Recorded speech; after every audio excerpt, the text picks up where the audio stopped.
Hello, friends. Welcome back to our literature class. Are you all excited for today's class? Well, I am. Today's topic is on a very interesting genre of literature titled poetry. Poetry. I'm sure you've all been hearing the word poetry everywhere.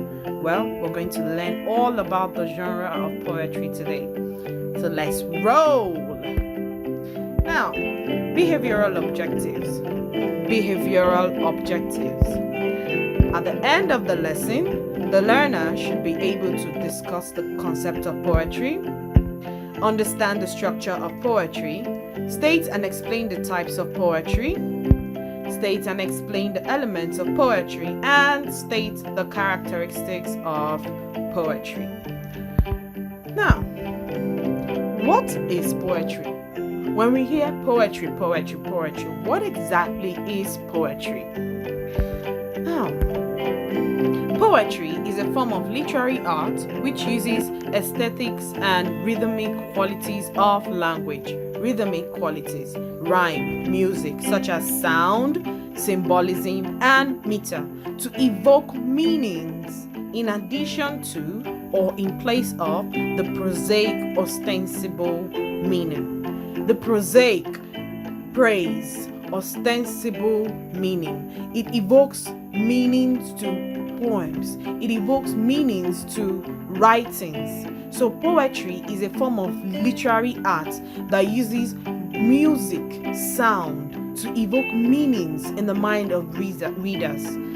A form of praise. So when you're reciting poem, you are reciting praise. That is what poetry is all about. In poetry, words are strung together. They are strung together to form sounds. And when we actually string these words together to form sounds, they create images and ideas in our minds that might be too complex or abstract to be described directly. So that's the essence of poetry.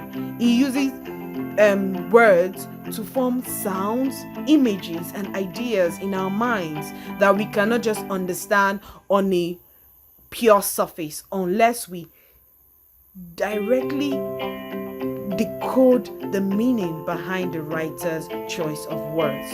A person who writes poetry is called a poet. So when you see a piece of poem, you know that it's actually a poet that wrote it. So the person who writes poetry is called a poet. Now, let's look at the structure of poetry.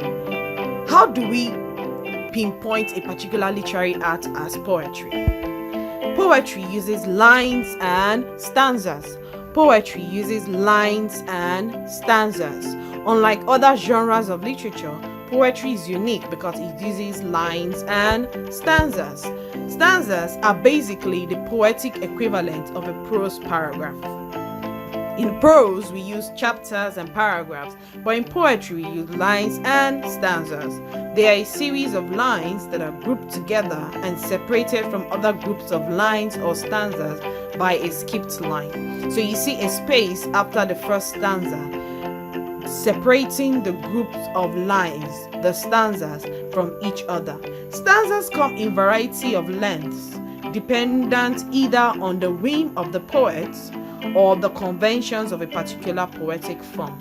If the poet decides to write a longer stanza, it's his decision. Or if the poet is actually using a particular type of poetry, then he has to follow the rules of that type of poetry. So this is the structure of poetry. Poetry uses lines and stanzas. Lines and stanzas. Now, let's look at the types of poetry. The types of poetry. The first type is lyrical poetry. Lyrical poetry. Lyrics. Musical lyrics. That's the first thing that will come to your head when you hear lyrical poetry. Lyrics. Lyrical poetry concerns itself largely with the emotional life of the poet. That is, it's written in their voice and expressing strong thoughts and emotions. Lyrical poetry has to do with emotions. lyrical poetry expresses the emotions of the poet. Lyrical poetry has its own subtypes. We have the elegy and dirge, which is a funeral song or a lament for the dead. You see some poets writing about someone they lost. So you see he's expressing emotions. He is sad. He is mourning. We also have ode. Ode is a musical poem that praises something or someone, like the popular poem Ode to Nightingale, the bird called Nightingale. The writer wrote an ode to the bird called Nightingale. And then we have a sonnet. The sonnet is also part of the lyrical poetry. It is a love poem that has only 4 lines. So we've seen all about the lyrical poetry. It concerns itself with the emotional life of the poet. It has to do with expression of thoughts and emotion using poems. Another type of poetry is narrative poetry. When we hear the word narrative, the first thing that comes to our mind is story. Narrative poetry. Narrative poetry is concerned with simply storytelling. We are simply telling a story using poems. It has its own subtypes as well. We have the epic. The epic is a long and lengthy narrative poem, ordinarily concerning a serious subject, containing details of heroic deeds and events significant to a culture or nation. Epics are like stories, poetic stories of heroic deeds of certain persons. We have maybe the heroic deeds of Shaka Zulu. They will use poems to write the heroic deeds of Shaka Zulu using poems. That poem, if you read it, you will know that it is an epic. And then we have ballad. A ballad is a form of verse, often a narrative set to music. It is like a poem, but the way it flows is like it's telling a story. That is what a ballad is all about. Another wonderful type of poetry is descriptive poetry. Descriptive, to describe. So when you see poetry or poems that describe things or someone or places, you know that it is a descriptive poetry. Descriptive poetry usually employs lots of rich imagery to describe the world around the poet. We use adjectives to describe the world around the poet. The poet uses adjectives to wonderfully and carefully describe his world, and the imagery in the poem is always rich. We have the limerick. The limerick is a 5-line poem that consists of a single stanza, just one stanza of 5 lines, an AABBA rhyme scheme, and whose subject is a short, pithy tale or description of something. Very brief poem that just describes a particular thing. And then we also have the panegyric. The panegyric is a formal public speech or written verse that is delivered in high praise of a person or thing.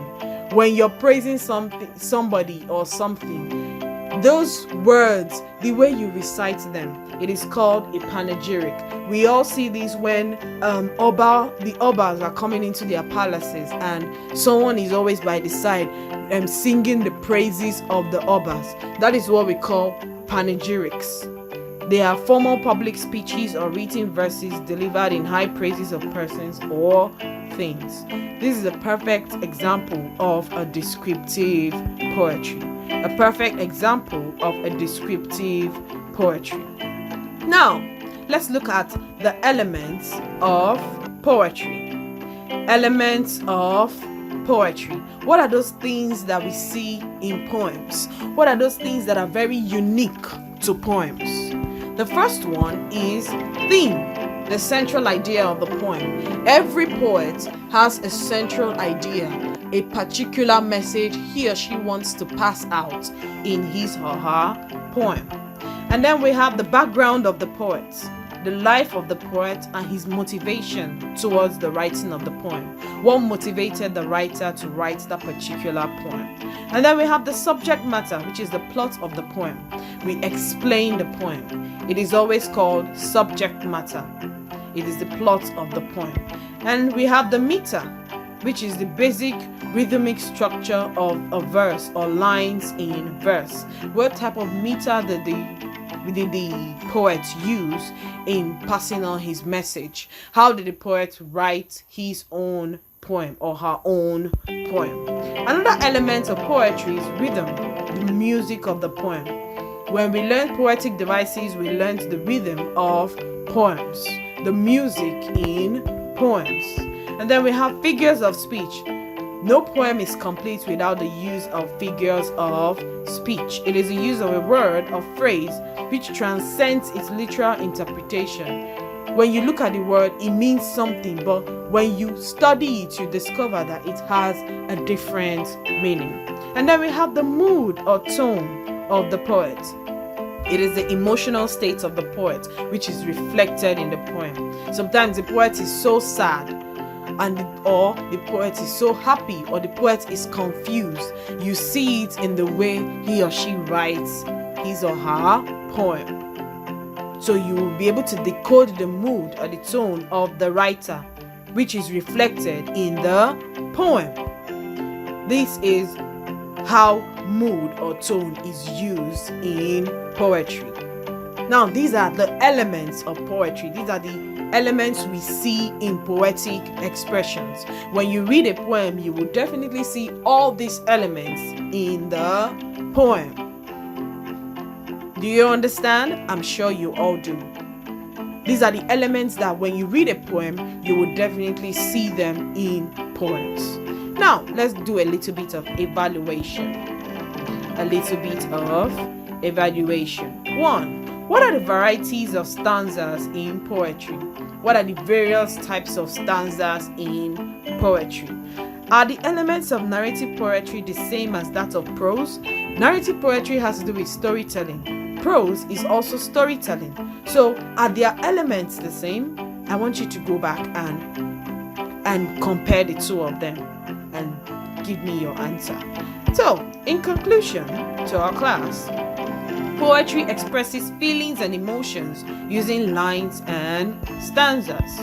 Poetry is in form of lines and stanzas. That is the structure of poetry. There are three types of poetry. We have the lyrical poetry, narrative poetry, and descriptive poetry. Elements of poetry include subject matter, theme, style, and under the style we have the figures of speech, the mood or the tone, and the rhythm. So we've come to the end of our wonderful class on poetry. So I would see you in my next class, where we will discuss another interesting genre of literature. Until then, this is me, your teacher, Miss Jenny, saying bye for now and see you in our next literature class. Bye.